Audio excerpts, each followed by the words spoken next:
Ош шаарында 16 жаштагы кыздын көз жарганы боюнча териштирүү иштери улантылууда. Кызды 15 жашында күйөөгө берген ата-энеге жана нике кыйган имамга кылмыш иши козголо турганын 7 ноябрда Супер КЖге облустук милициялардан кабарлашты. Учурда бул факт боюнча териштирүү улантылып жатат. Иликтөө иштеринин алкагында көз жарган 16 жаштагы эне 15 жашында турмушка чыкканы аныкталды. Ал 1 жылдай убакыттан бери күйөөсү менен жашап келгендиги да белгилүү болду. Кыздын ата-энеси аны 9-классты аяктаган соң турмушка берип койгондугун билдиришти.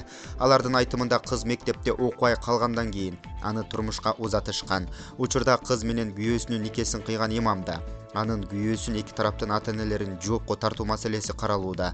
Жакынкы убакыт аралыгында чогултулган материалдар прокуратурага өткөрүлүп берилип, кылмыш иши козголот деп билдиришти облустук милициядан. Белгилүү болгондой, 2002 жылы туулган жаш эне Өзгөн районунун тургуну. Ал Ош шаарындагы төрөтканалардын биринде 28 октябрда көз жарган. Кыз алгач жашын жашырып, кийин төрөт үйүнөн чыгып жатканда жашы жете элек экендиги белгилүү болгон. Булак Супер КЖ.